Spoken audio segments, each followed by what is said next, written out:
Hello बच्चों, कैसे हो आप। मैं आशा करती हूँ कि आप अच्छे होंगे और अपनी पढ़ाई भी अच्छे से कर रहे होंगे। तो बच्चों, जैसा कि आप जानते ही हैं, हम आज आपको हिंदी पढ़ाएंगे क्लास 5 के लेसन नंबर 9।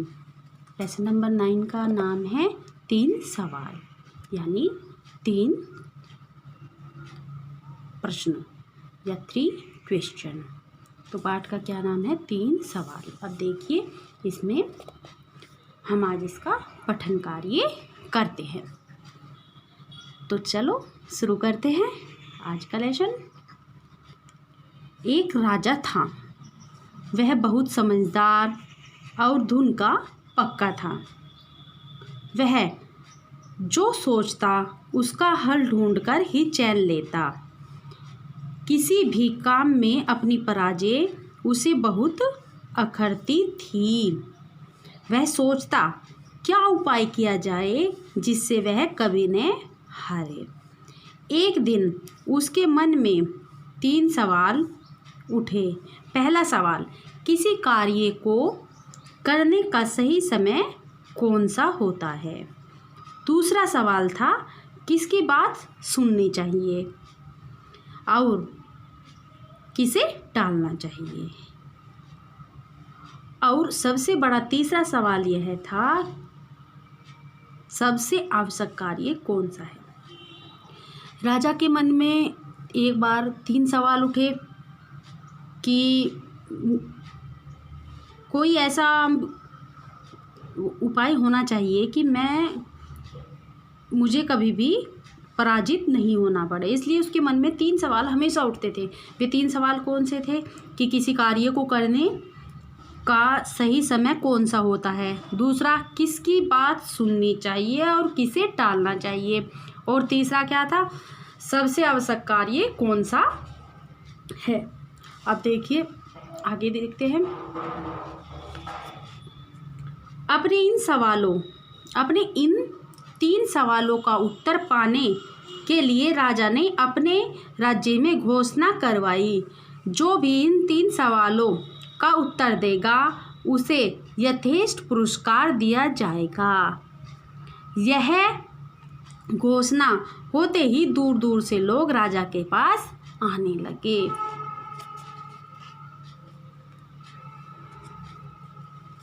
पहले प्रश्न के उत्तर में कुछ लोगों ने कहा कि किसी कार्य को शुरू करने से पहले सोच लेना चाहिए कि कार्य कितने दिन या महीने में पूरा होगा।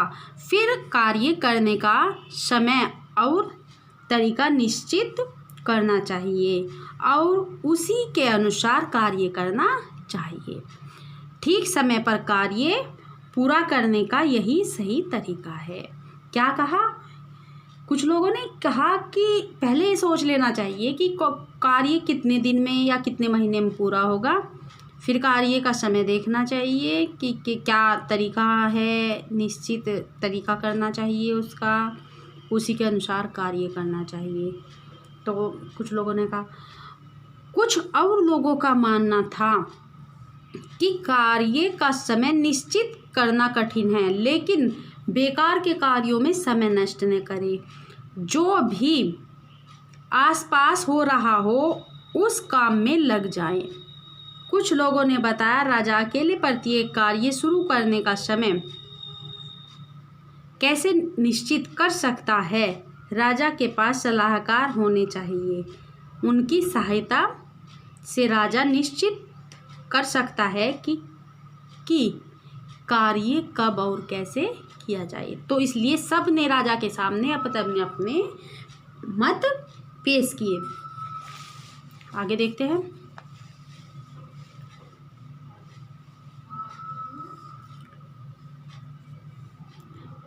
लेकिन कुछ और लोग भी थे। उनका कहना था, हर कार्य का समय पहले से सोचना कठिन है।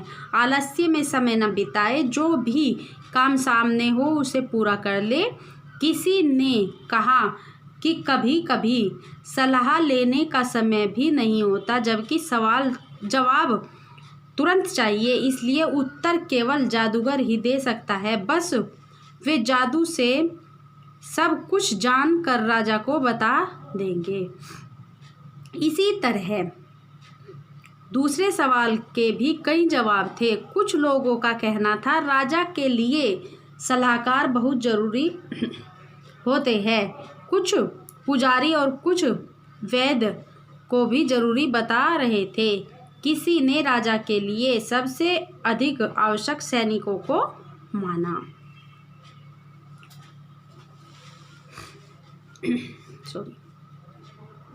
तीसरे प्रश्न के भी कई उत्तर थे। कुछ लोगों ने ज्ञान विज्ञान को सबसे जरूरी कार्य बताया तो कुछ ने रणनीति और किसी ने दान धर्म को। तो सबने अलग अलग बताया।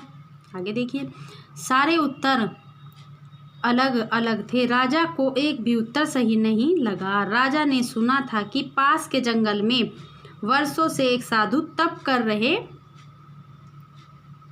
हैं। वे केवल साधारण जनों से मिलते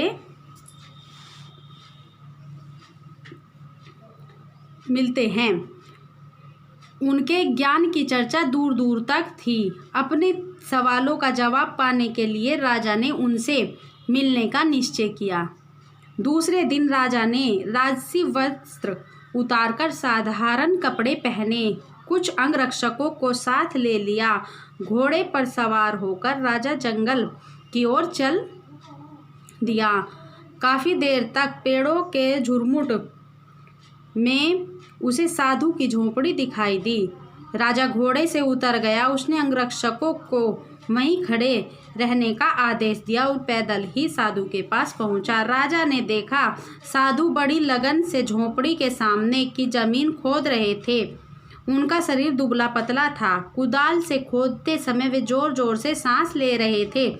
राजा को पास आता देखकर साधु रुक गए।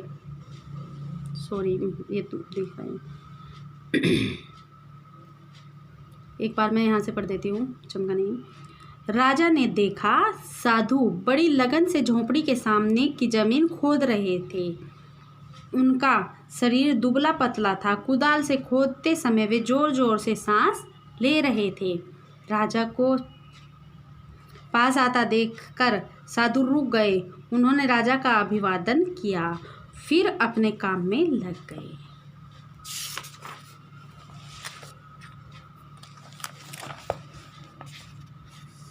राजा बोला, मैं आपके पास अपने कुछ प्रश्नों के उत्तर पाने की आशा से आया हूँ। मेरा पहला प्रश्न है, किसी काम की शुरुआत करने के लिए सही समय कौन सा है? दूसरा, मुझे किन लोगों की ज़रूरत सबसे ज़्यादा है? मुझे किन पर ज़्यादा ध्यान देना चाहिए? और तीसरा, यह कैसे पता लगे कि सबसे आवश्यक कार्य क्या है? मुझे सबसे पहले क्या करना चाहिए? सवाल सुनकर भी साधु ने कोई जवाब नहीं दिया। वे काम में जुटे रहे। राजा कुछ देर चुपचाप खड़ा देखता रहा। साधु कुदाल चलाते, मिट्टी हटाते और हाँफ उठते। यह देख राजा का मन पसीज उठा। वह बोला, आप कुदाल मुझे दीजिए, कुछ देर मैं खोद दूँ। साधु ने चुपचाप कुदाल उसे थमा दी। खुद जमीन पर एक तरफ बैठ गया। 1 घंटा बीता, दूसरा घंटा बीता। राजा खोदता रहा। सूरज पेड़ों के पीछे छिपने लगा। तब कुदाल एक तरफ रखकर राजा साधु से बोला, मैं आपके पास 3 सवाल लेकर आया हूँ। आपने मेरे प्रश्नों का उत्तर नहीं दिया। यदि आप मेरे एक भी प्रश्न का उत्तर नहीं जानते तो मुझे बताएं, मैं लौट जाऊँगा। इतना सुनकर भी साधु चुप रहे। तभी किसी के दौड़कर आने की आवाज़ सुनाई दी। साधु ने कहा, आओ देखते हैं कौन आया है। राजा ने मुड़कर देखा। एक आदमी दौड़ता हुआ वहीं आ रहा था। वह दर्द से कराह रहा था। उसके पेट से खून बहकर पैरों में गिर रहा था। राजा के पास आकर वह कुछ बुदबुदा और बेहोश हो गया। राजा और साधु ने मिलकर उसे भूमि पर लेटाया। उसके कपड़े ढीले किए। उसके पेट में बहुत बड़ा घाव हो गया था। राजा ने उसका घाव धोकर पट्टी बांधी। वह पट्टी खून से भीग गई। राजा ने फिर से खून साफ किया और दूसरी पट्टी बांधी। 2-3 बार पट्टी बदली। तब कहीं खून बहना बंद हुआ। उस आदमी की चेतना लौटी तो उसने पानी मांगा। राजा ने ताज़ा पानी लाकर पिलाया।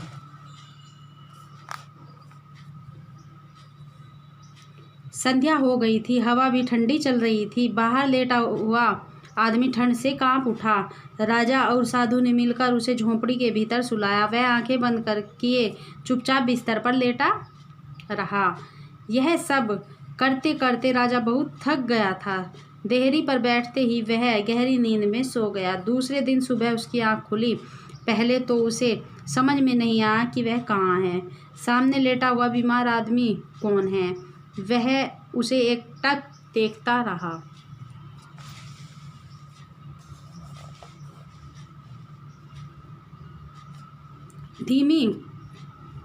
धीमी आवाज में उस आदमी ने राजा से कहा, मुझे माफ़ कर दीजिए। राजा पहले तो अचकचाया, फिर बोला, मैं तुम्हें नहीं जानता, तुम मुझसे माफ़ी क्यों मांग रहे हो?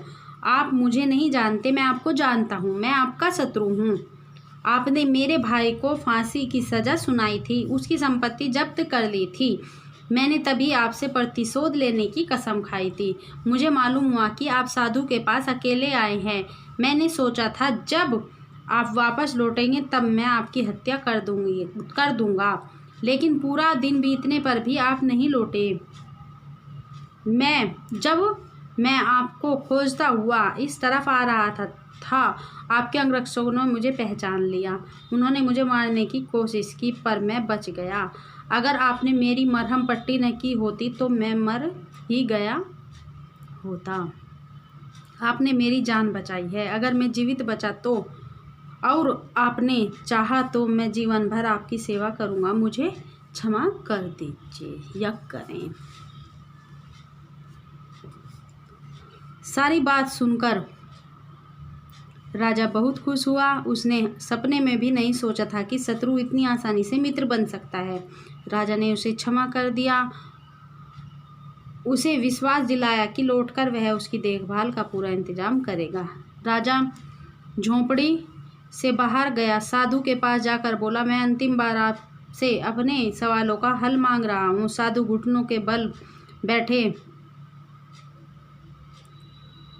उन क्यारियों में बीज बो रहे थे जिन्हें कल तैयार किया था। साधु ने सिर उठाकर राजा से कहा, राजन, तुम्हें तुम्हारे सवालों का जवाब मिल चुके हैं। राजा हैरान हुआ। उसने कहा, मैं समझा नहीं। साधु बोला, क्या तुम्हें मालूम नहीं? तुम समझ नहीं सके?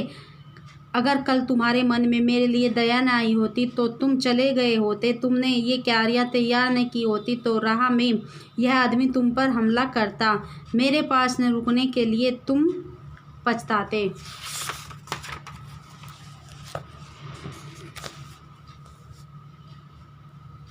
जब तुम क्यारियाँ तैयार कर रहे थे वही सबसे सही समय था।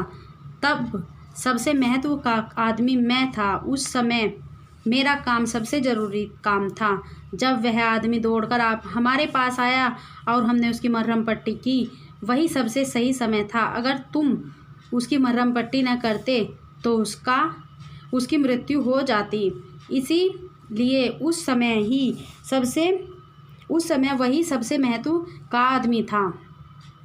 तुमने उसके लिए जो भी किया उस समय वही तुम्हारा सबसे ज़रूरी कार्य था। याद रखना, सबसे सही समय वही होता है जब हमारे पास किसी भी तरह की शक्ति होती है। सबसे महत्व का आदमी वही होता है जिसके साथ हम होते हैं। कोई नहीं जानता कि कब क्या होगा। सबसे ज़रूरी काम है अपने सामने संकट में पड़े आदमी की सहायता करना। हमें जीवन इसलिए मिला है कि दूसरों के काम आए, इसलिए इसी में जीवन की सफलता है। इतना कहकर साधु चुप हो गए। साधु का उत्तर पाकर राजा को संतोष हुआ। राजा ने आदर से उनको प्रणाम किया और उनसे विदा लेकर अपने महल की ओर चल पड़े। ठीक है, ये आज का लेसन था। आप भी इसको एक बार पढ़ेंगे अच्छे से। बाकी मैं इसके प्रश्नोत्तर आपको कल कराऊंगी। तब तक के लिए बाय बाय। खुश रहो, स्वस्थ रहो।